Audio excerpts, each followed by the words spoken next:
Welcome to the 19th Century Charitable Association in Oak Park, where it is our vision to be a dynamic cultural center for community learning. Good afternoon, I'm Richard Feingold, Social Science Program Committee. Our program committees have scheduled 29 programs this season in the Enrichment Series as part of our mission to strengthen our community through learning, giving, and sharing our landmark building. Our presenter today is Leslie Goddard. She's an actress and an historian who's been portraying famous women in history for more than 20 years. She has a PhD actually from Northwestern, sort of combined with history and performance. She's got a master's from U of I in theater. Other people that she's portrayed in the past have been Amelia Earhart, Eleanor Roosevelt, Julia Child, Jacqueline Kennedy, Louisa May Alcott, Georgia O'Keeffe, Clara Barton, and Bertha Palmer. And apparently she's really into historical authenticity because she said for this talk, or this program, that she was careful to obtain the exact same lipstick that Audrey Hepburn used in Breakfast and Tiffany. So she will be playing Audrey Hepburn. Please welcome her. Thank you. Hello. I am Audrey Hepburn, and I'm awfully glad you've come here today to support UNICEF. I can testify to what UNICEF means to children because I was among those who received food and medical relief after World War II. I have a long-standing gratitude for where UNICEF is. Now, who UNICEF is. Now, what UNICEF does. I'm so sorry. I really am not very good being up on stage. My stomach goes to pieces and my head starts to ache. I thought it might be easier to just read a speech to you, but apparently not.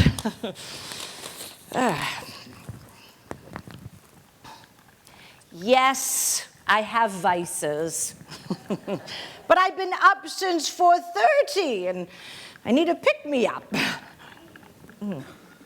Besides, it must be 4:30 p.m. somewhere.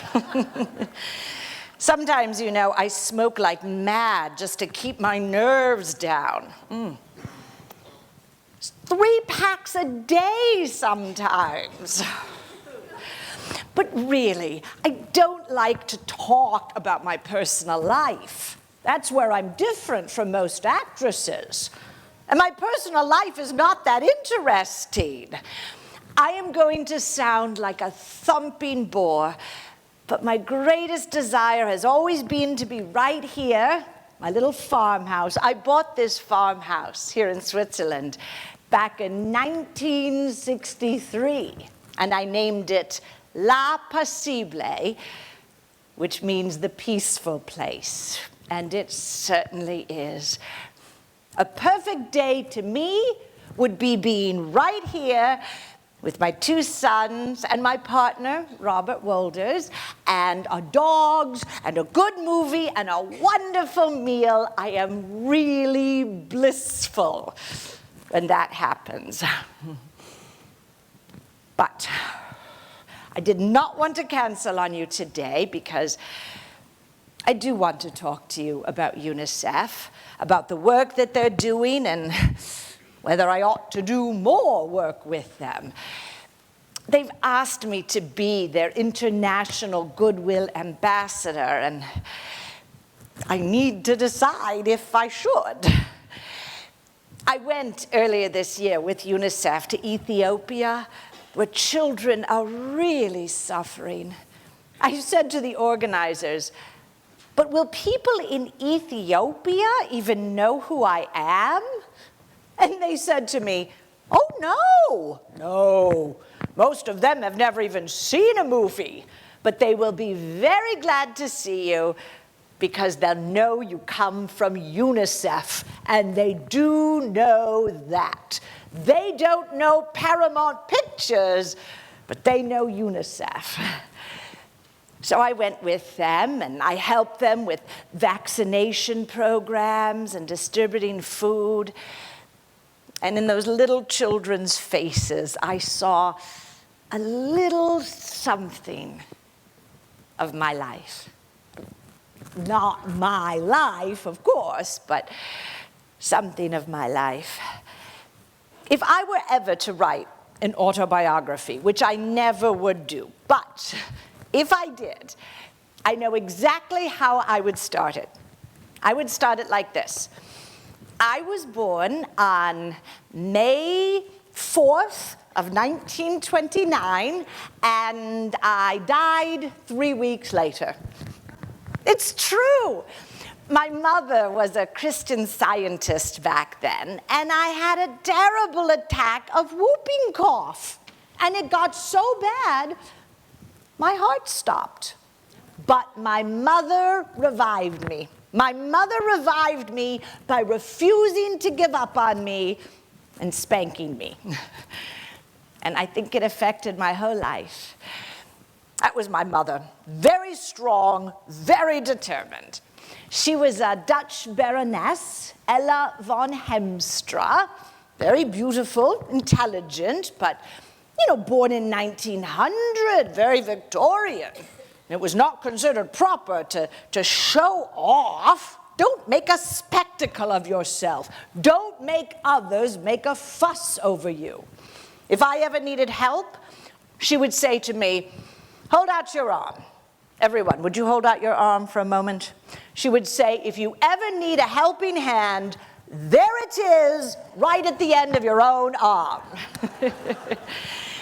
Now, I was not born in the Netherlands. I was born in Belgium. My father was a banker and working there. My father was British, but no, he left when I was 6.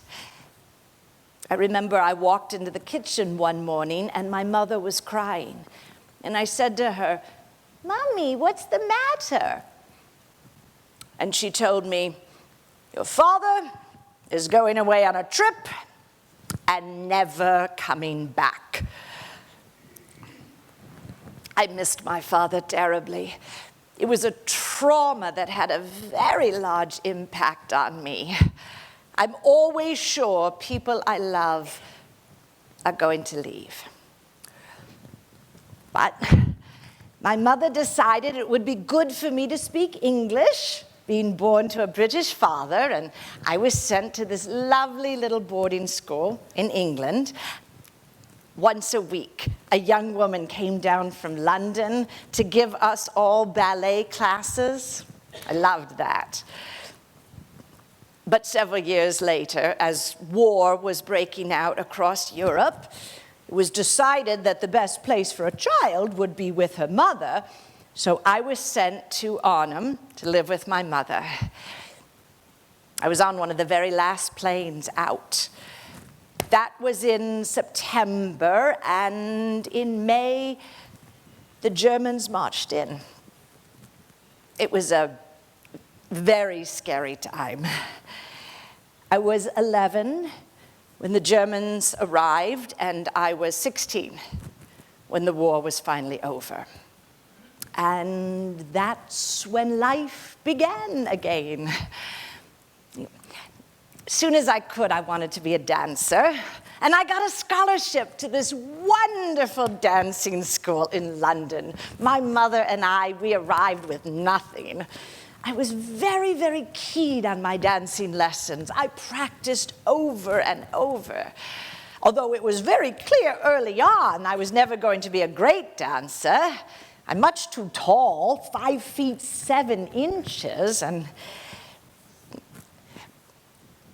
I didn't have the training that I should have had when I was younger because of the war, but still, I loved it. Acting, that was not really very serious. I started doing small parts in musical theater and films just because that was a good way to earn some money. Lavender Hill Mob with Alec Guinness was the second movie I ever did, and I had exactly one line.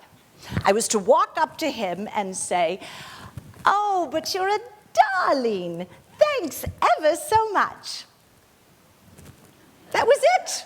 But this has enabled me to say for the rest of my life, I worked with Alec Guinness. And it was about this time that the director, William Wyler, he came to London because he was looking for an unknown to play the Princess Anne in Roman Holiday. And I auditioned, and I got the part. Everyone was terribly kind and very sweet to me because, you know, I didn't know anything. I didn't know how a camera worked, really. Every night I would pace up and down practicing my lines because it was all so new to me. Most of the acting I did in Roman Holiday was just by instinct. Princess Anne is a princess who spends the day off in Rome traveling with a reporter named Joe. Gregory Peck played Joe. And there's one moment where Joe puts his hand into this sculpture, the Mouth of Truth, and just before filming, Greg said to William Wyler, he said, "I'm gonna do this old vaudeville thing, where he puts his hand into the Mouth of Truth, and when it comes out, it's like it was eaten off." And they didn't tell me they were going to do this. So we played the scene, and he puts his hand in, and when he pulls it out, it's, ah! Well, the scream I let out was good and proper. It was very funny, but it was also very scary. The hardest scene in that picture was a scene where Princess Anne and Joe are about to separate and never see each other again. And it's goodbye. We're in the car, and I said something like, "Now you stay here in the car. Don't watch me after I turn the corner. Just leave and go, and I'll go too." And then Willie came up to me and he said, "Now, I want you to cry and be really, really heartbroken." I was heartbroken, but I didn't know how to invent tears or cry on demand, and it just didn't happen. 1, 2, 3 takes, still no tears. And so Willie, who had always been very sweet and very gentle with me, he came up to me and he just let me have it. You know, it was, "This is enough. You know, for F's sake, are you going to cry or not, or are we going to be here all night?" Well, I was so upset, you know. He was so angry with me that I burst into tears. And we filmed the scene, and he apologized later for doing that. Now, the next picture I did, that was called Sabrina. I played a chauffeur's daughter who goes to Paris, and she's transformed. So they sent me to Paris to get a real Paris wardrobe. I just walked into the studio of Hubert de Givenchy, his studio, which had only been open a year. The last thing he needed was some unknown actress coming in saying, "Could I see your clothes for a movie?" But in his usual unpretentious way, he just said, "Pourquoi pas? You know, why not?" Of course, he told me later he had only been told he was to meet an actress from the movies named Miss Hepburn, and he only knew Katharine Hepburn. When he saw skinny little me walk in, he tried to put me off, but I insisted there had to be something. So he let me go through his current collection, and I picked out a few things, and he fixed them up for me right there. And we've been great friends ever since. Well, I don't dress this way every day. I don't wear Givenchy every day. Even if you wanted to, who could afford it? You know, you might spend on one dress what you otherwise would spend on an entire wardrobe for 2 years. Come here most days, you'll find me wearing pants and a sweater. And I usually wear flat shoes because my feet are a size 10. It's hard to find shoes that size. My dear friend, Doris Brenner, she has a nickname for me, and her nickname for me is Square. And I'll tell you why, because it's a nice story. We were talking one day, and I was saying to her, oh, you're so lovely, and you know, your feet are so small, all the things that made her so beautiful. And she said to me, but you're lovely too. And I said, oh, but I'm all fake. You know, take them one by one. My features are really not very good. My face is square, my eyes are too small, my feet are much too big, and I'm too tall. And I fix it all up. I fix it all up by wearing nice clothes and makeup. And she said, no, you're not fake at all. You look fantastic. And I said to her, well, I'll show you. So the next day, on my way to the studio, I stopped at her hotel. I had no makeup on, sunglasses, headscarf. I took off the glasses and I said, there you see, my face is square and I have no eyes. And ever since then, she has always called me Square. So clothes, costumes are terribly important to me. And somehow, Hubert's clothes are always just right for me. I like unadorned simplicity, like this flower. I brought a tulip today because I am Dutch.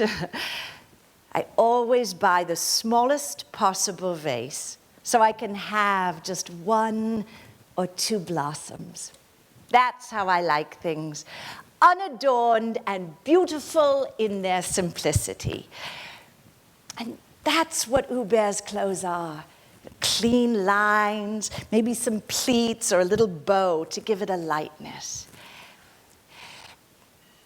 I think it's because I never studied acting. You know, I didn't have any acting technique, you know, so I had to just sort of make it up. You know, like children do. You know how children make believe and put on costumes and pretend they're someone else? Let me give you an example. This is from a picture I did called The Nun's Story. I played a nun, and we filmed it in Africa. When they first suggested this picture, the thought of going to Africa and enduring great hardship in filming, that didn't bother me. What bothered me was that this role, Sister Luke, was a very different part than any other part I'd ever played. You know, she's struggling to be the perfect nun and deal with her inability to be completely obedient. Once I had the costume on, you know, the wimple and the habit and a cross, it's not that you become a saint, but you feel something. Costumes are terribly important to me. This one, this is from a picture I did called Funny Face. I played this girl, she's a bookstore clerk. She doesn't believe that one's appearance or attire is important. She wants to go to Paris, but for other reasons. But once she's there, when she has her hair done and she's beautifully dressed, she goes from a caterpillar to a butterfly.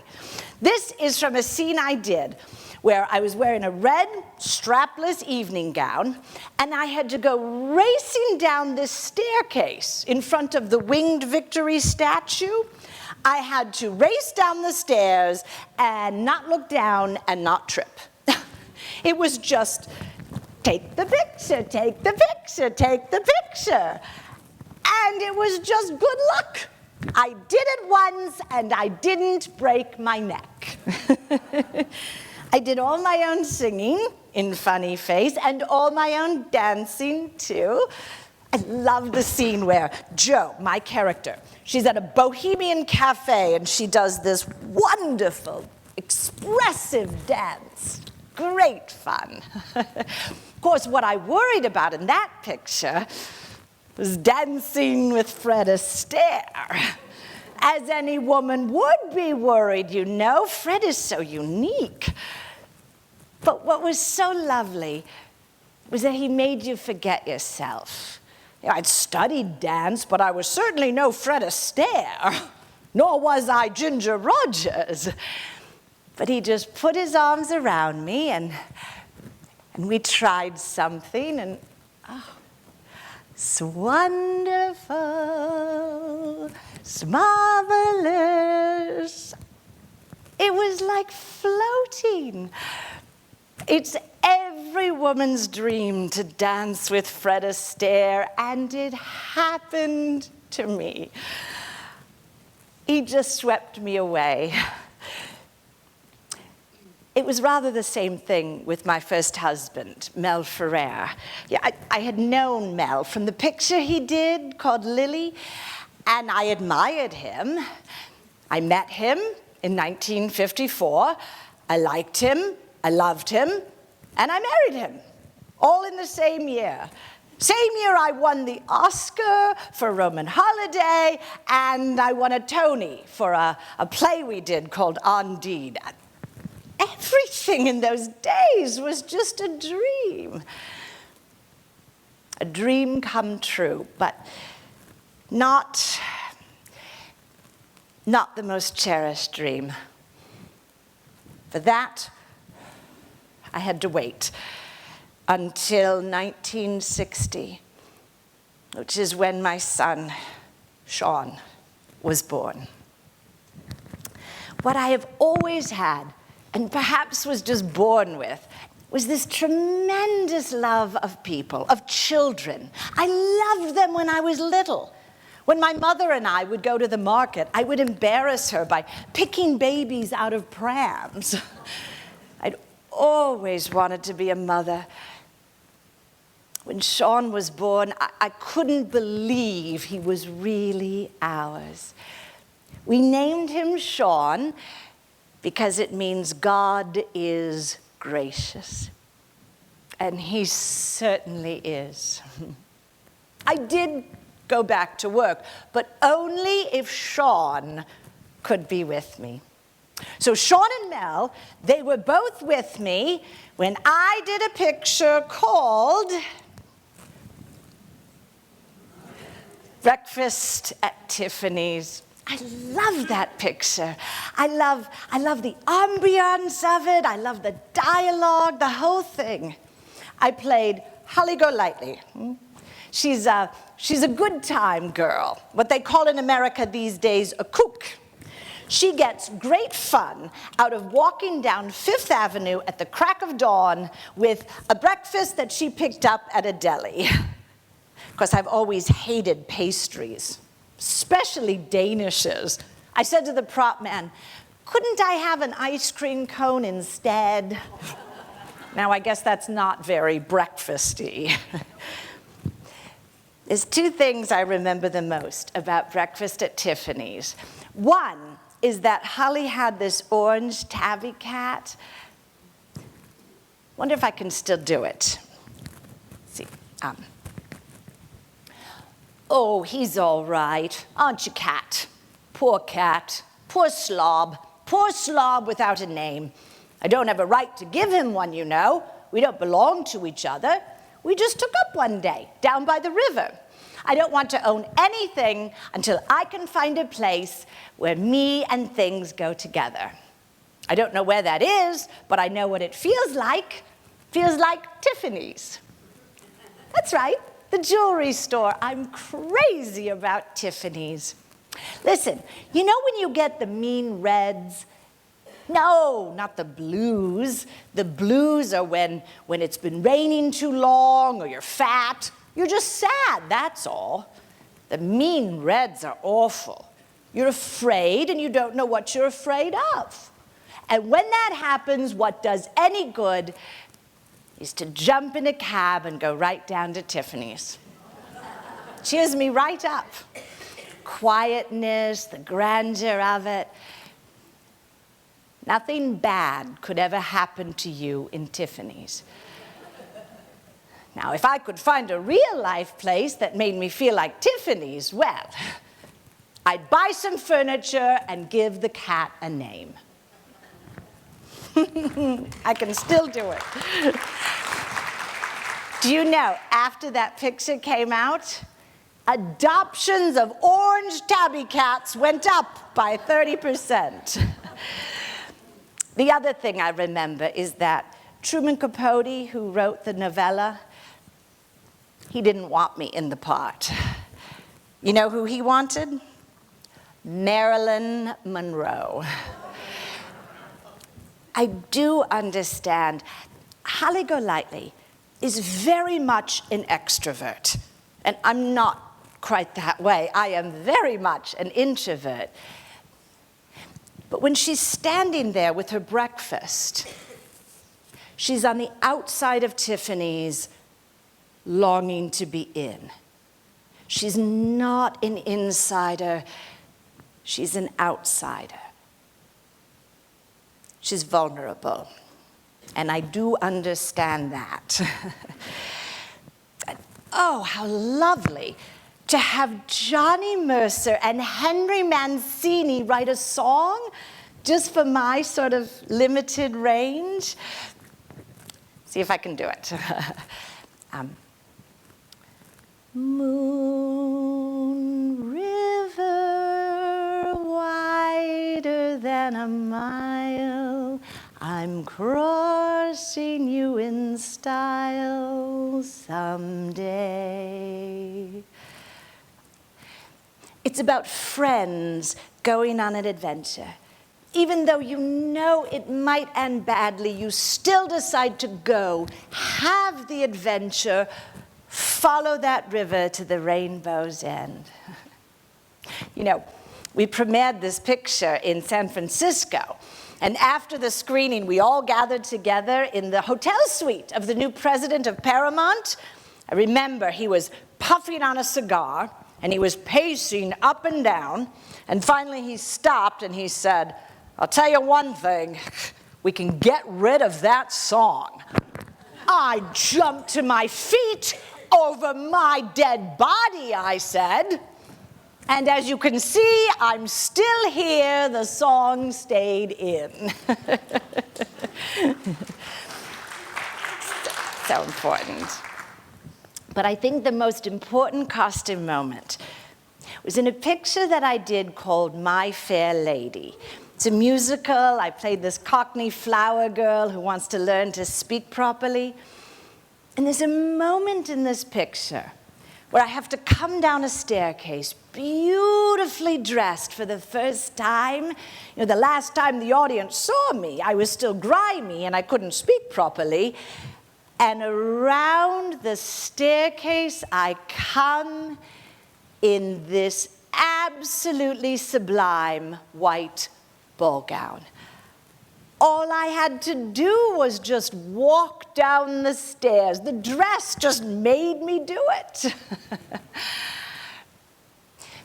My Fair Lady is the closest I've ever come to a great scandal. Well, you know who played the part on stage? Julie Andrews. And when I got the part for the picture, many thought I must have stolen it from her. Actually, I only asked about it after Jack Warner had already decided not to hire her. I had sung in Funny Face and a little bit in Breakfast at Tiffany's. I'm no Julie Andrews, but maybe I thought if I work with a vocal coach very hard, I can do it. So I hired a coach. I worked 4, 5, 6 hours a day, day after day after day, week after week. I could have danced all night. Finally, the director came up to me. We're going to have Marnie Nixon dub your songs for you. I don't mind that, but they could have told me before I put all that work into it. If they were going to do that, why was I practicing so much? I'm embarrassed to tell you, it is the one time I have ever walked off a set, something I hope I never do again. But do you know who won the Academy Award for Best Actress that year? Julie Andrews for Mary Poppins, and in her acceptance speech, she said, "My thanks to Jack Warner, who made all this possible." It's rather funny of her. No, I wasn't upset. I was tired. I'd been working too hard, and that didn't help life with Mel. My career kept going up. His career was not. He wasn't very nice to the people on the set of My Fair Lady, and they didn't like him. So after that picture wrapped, I decided I would stay right here in Switzerland, look after my husband and my son. Until good scripts lured me back. How to Steal $1 Million with Peter O'Toole? First time I'd ever played against an actor who was really my own age. And Two for the Road with Albert Finney. Two for the Road is about a married couple and they're traveling the same road at different times in their marriage. Two for the Road, more than any other picture I ever did, is about the difficulties of being married. You know, all the other pictures were about the euphoria of falling in love, that pink blush of romance. Two for the Road is about what happens after the euphoria. And Albert Finney, what a darling to work with, really wonderful. We spent a great deal of time together. I was very much in love with Mel, and I suffered. And I'm sure he suffered too. We divorced in 1968. And the very next year, I married again. An Italian psychiatrist, Dr. Andrea Dotti. It just happened out of the blue. Andrea is a very joyful person, which I found enormously appealing. And then, of course, once I got to know him, I discovered he's also a very intelligent, very thoughtful person. It was a second chance for love. And children. My youngest son, Luca. Luca was born in 1970. I had to spend 8 months in bed. People say to me, "Oh, how awful, 8 months in bed." But it's a small price to pay for a human life. After Luca was born, I stayed away from pictures for about 10 years. I wanted to be a mother more than I wanted to be a movie star. Sure, I would have liked to make more pictures, but I hate to think how I would have felt if I hadn't known my sons. But Andrea was a very Latin person. We broke apart. We divorced in 1982. Divorce is so awful. It's one of the worst things that you can go through, and I tried so hard to avoid it twice. But if I can't give someone what he needs, physically or emotionally or whatever, and he needs someone else, I can't stick around. I'm much more insecure about someone continuing to love me, to want me, than I am about my age. I don't mind getting older. A magazine recently sent me a photograph of myself that they were going to run, and they had airbrushed out all my wrinkles. "Don't you dare do that," I said. "You put those wrinkles right back in. I earned every one of those wrinkles." I'm rather glad I had my wrinkles when I met Robert Wolders.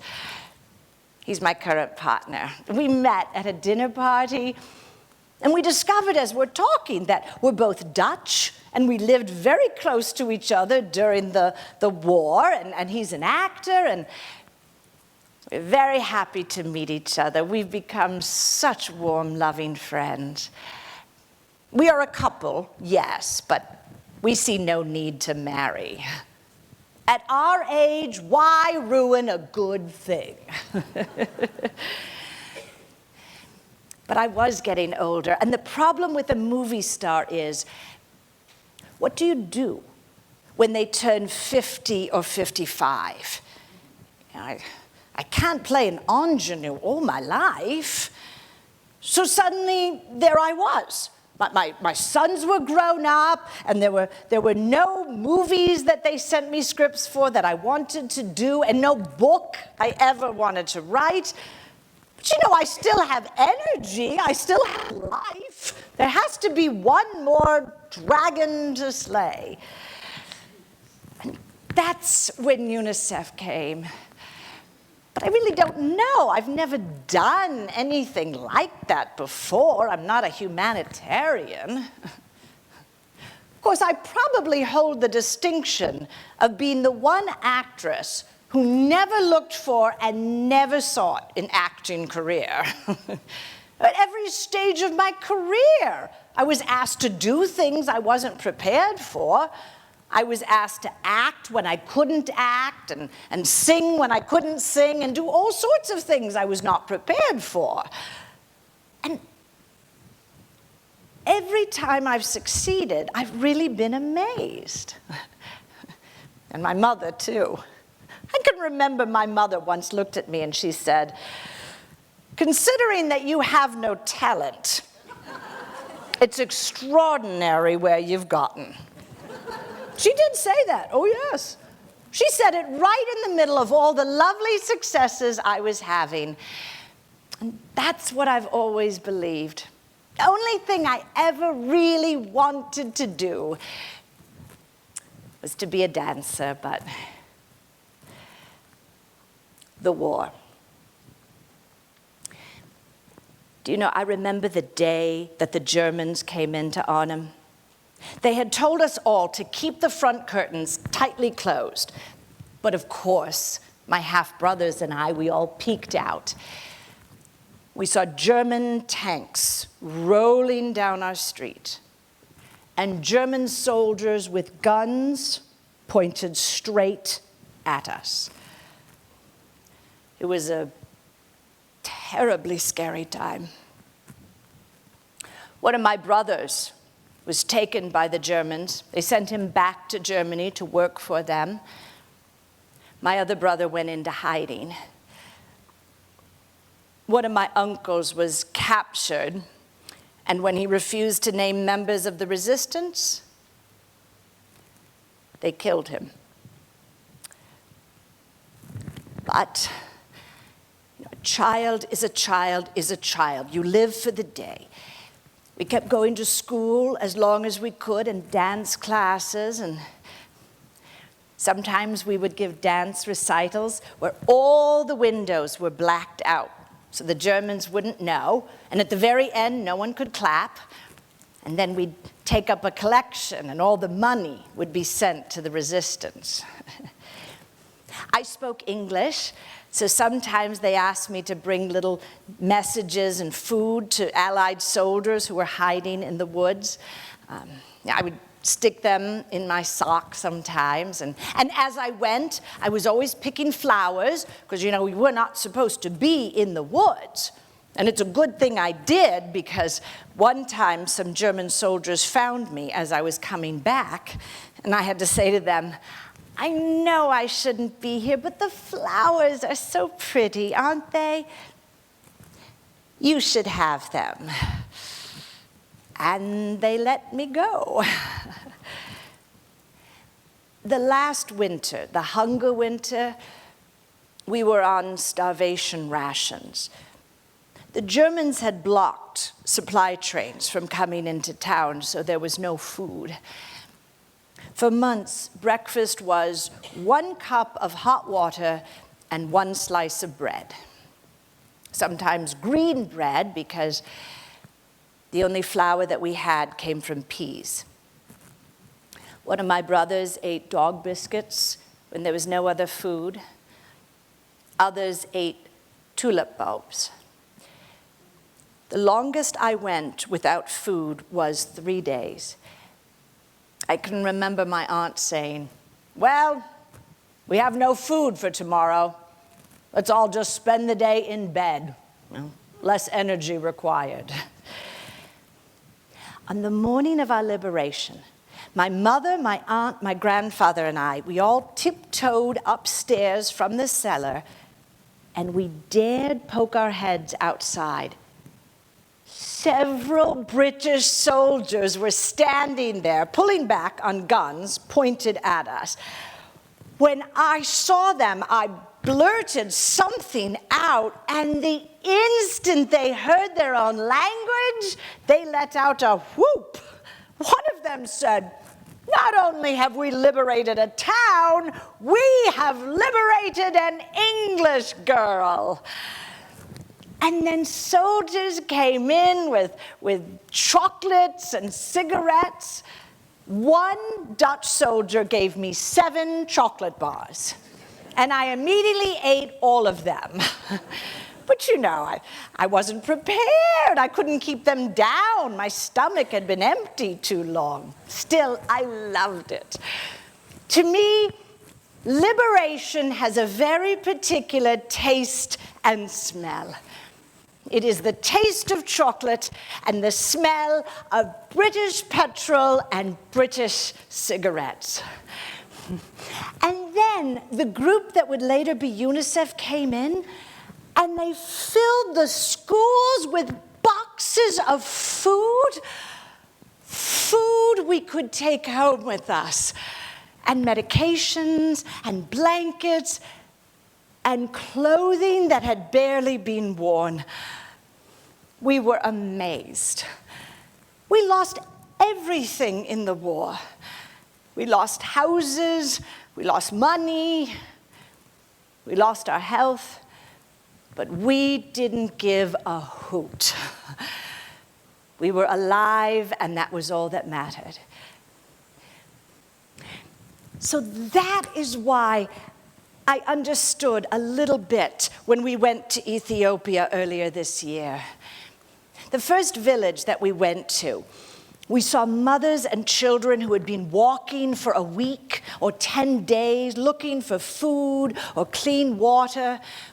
We didn't speak the language, so we just wandered around, not quite sure what we could do. And then I noticed that some of the mothers, they had these white garments draped over their arms. They were shielding their children, small children, from the sun with what looked like little white tents. So I went over and I used them to play peekaboo, you know. Boo, boo. And those little children laughed. So there's our common language, laughter. And then we flew to the United States, and I gave interviews. Yes, I saw many children in a very advanced state of malnutrition, but I also saw how much is being done and how just a small amount of aid can have such an impact. Ethiopia's problems are not insoluble if only people will give a little more. And people kept saying to me, "Why are we helping Ethiopia?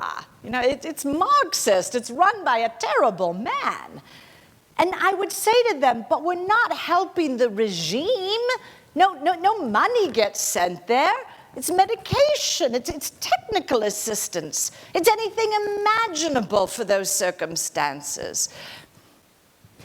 Here is how I always explain it. Imagine you are sitting in your living room, and suddenly outside you hear a terrible noise, a screeching of tires, and a thump. So, you leap to your feet, your heart is pounding, and you run outside. A car has hit a child who is lying on the ground. What do? Well, you don't stop to figure out what happened. Was the driver drunk? Did the child chase a ball into the street? No. You pick up that child and you run all the way to the hospital. It is that simple. And to me, it is absolutely unacceptable not to help.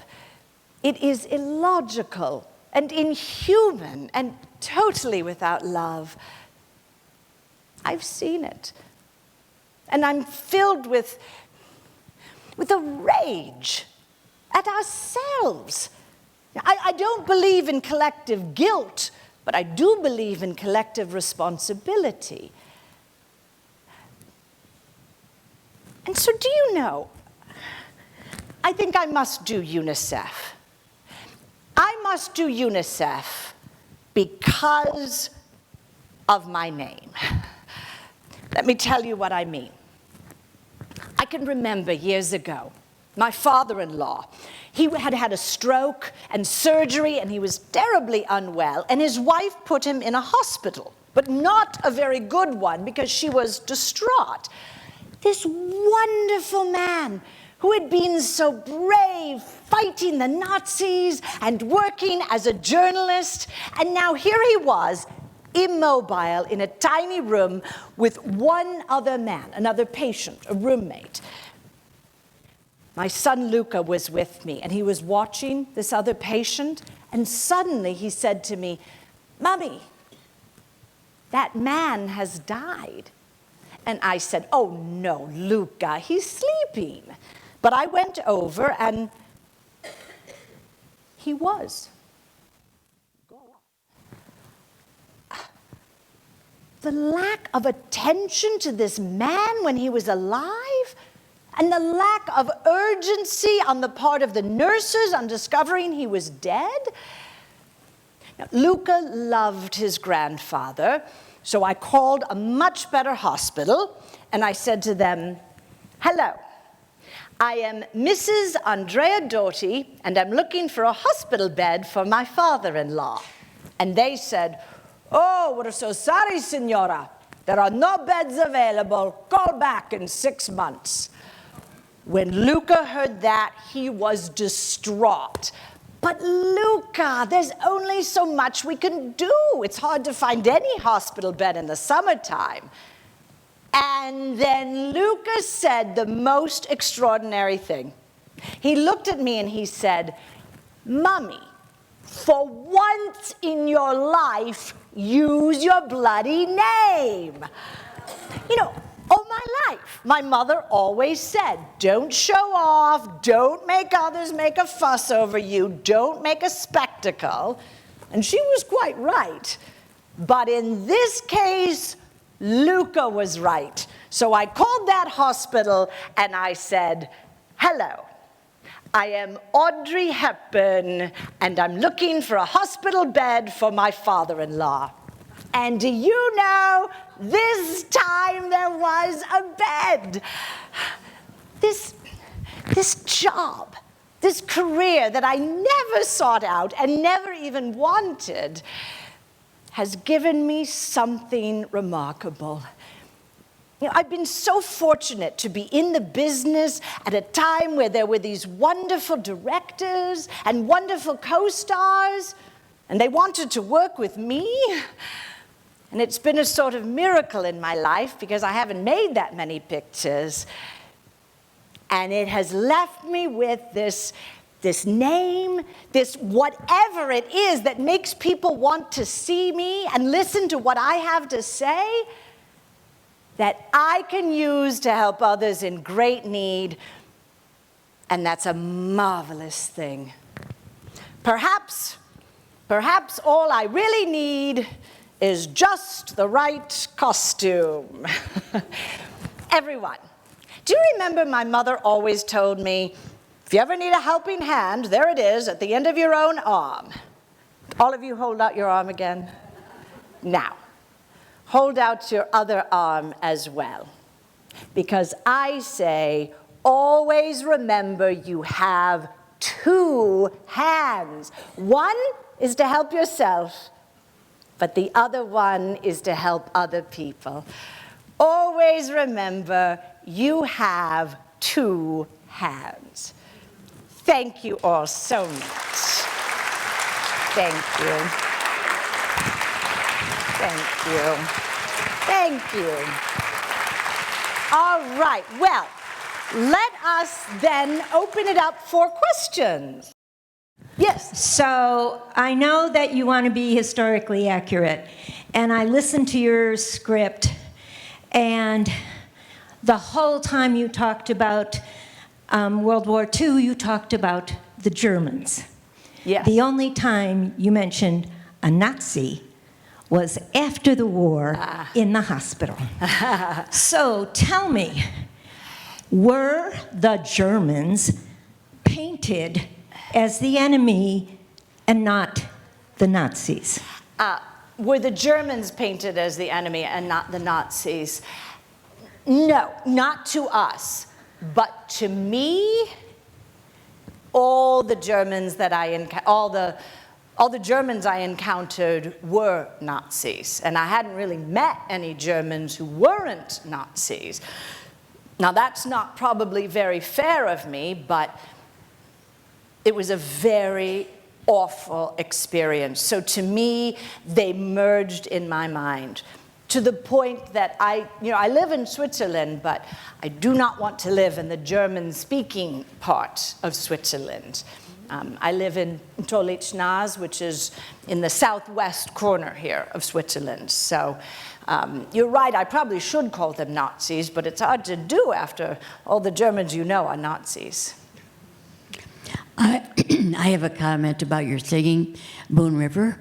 Yes. I closed my eyes, and it sounded like Audrey Hepburn. Oh, well, aren't you sweet? For those of you, I'm going to put my glasses on so you'll know I'm going back to being Leslie Goddard, and so I can see everybody better. And I would take off my hair, but it's my own hair. I, Leslie, am not a singer. But it's really interesting to me that Audrey Hepburn, she did sing.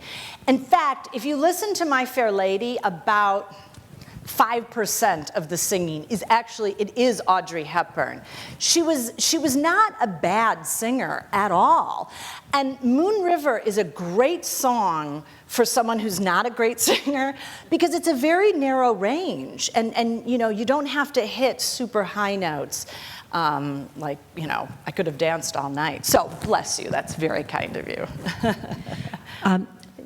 Thank you very much for your presentation. I was just wondering how Audrey got her stage name. How Audrey got her stage name.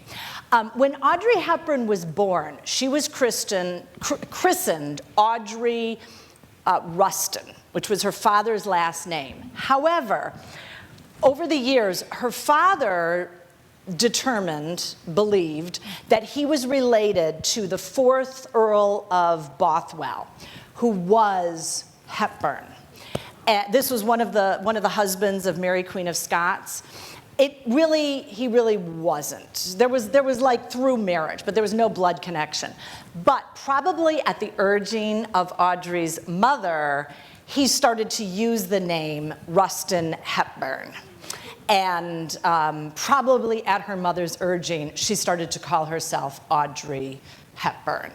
So now, she did use different names. She used Audrey when she was at boarding school in England so that they would think of her as being English.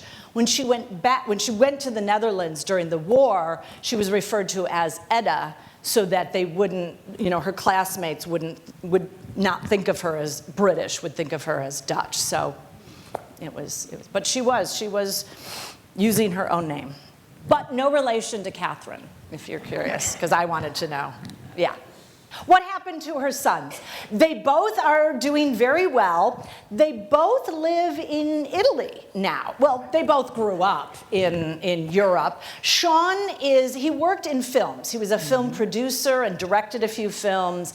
He now lives, I believe he lives in Florence. He's got 3 children. One of his daughters is actually an artist and a model, so kind of continuing that artistic tradition. Luca has always lived in Rome, where he still lives to this day, and he is a graphic designer. He also has 3 children. And I mention this because one of the great tragedies of Audrey Hepburn's life is that she never got to meet her grandchildren, and she would have loved to be a grandmother. If you don't know, or if you don't remember, Audrey Hepburn passed away in 1993 at the age of, cover your ears if you're very sensitive, she was 63 years old when she died. She had a very rare form of cancer. It was an abdominal cancer.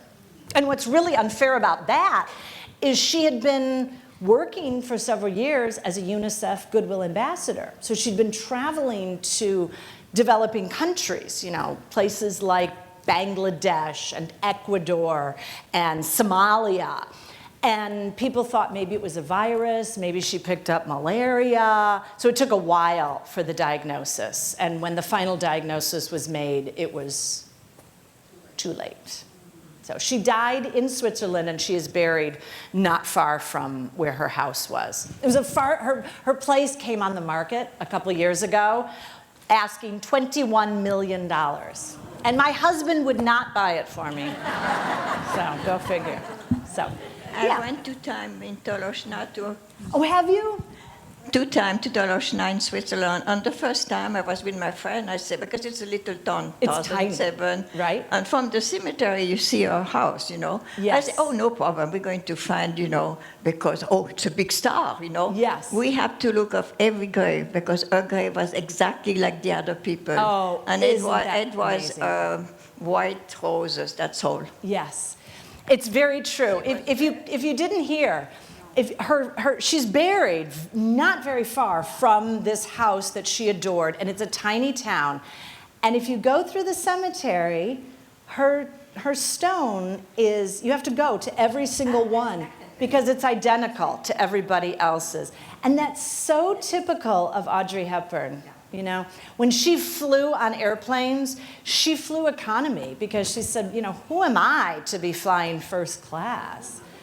Really, it's one of those things that tells you so much about who she was as a person. And flowers, she was a wonderful, she said she was not a good gardener, but she had a tremendous love for flowers and a beautiful garden at her house. So, yeah, in the back. What kind of a mother was she?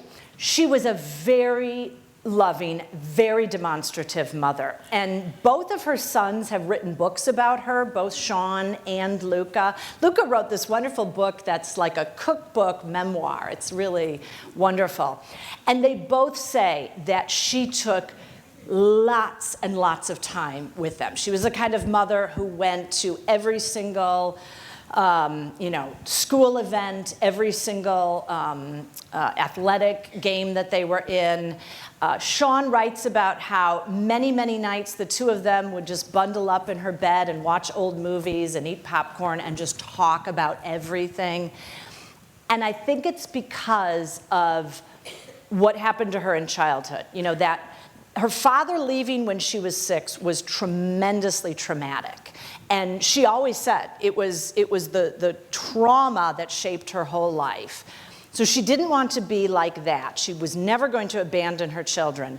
And number 2, her mother was not unloving, but her mother was not at all demonstrative. So her mother would go anywhere with her, take care of her, make sure she was supported, but her mother would never say, I love you, or give her a hug. She was a very Victorian stereotype kind of woman. And Mel Ferrer said the same thing, don't expect outpouring of love. And Audrey wanted to be the opposite with her children. She adored those sons. In fact, you know, it is true, after Luca was born, Luca was born in 1970. The last movie she made in Hollywood was called, anyone remember Wait Until Dark? She played a blind woman. That was in 67, and she left after that with the divorce, and then didn't make another movie until Robin and Marian in 1976, which she made with Sean Connery. She played Maid Marian, and she said she did that one because Luca was old enough that he could kind of enjoy the process, and they filmed it in Spain, so. Tells you, I think, a lot about her, that she was happy to walk away because she wanted to be a mother more than she wanted to be a movie star. Thank you. Thank you. Thank you.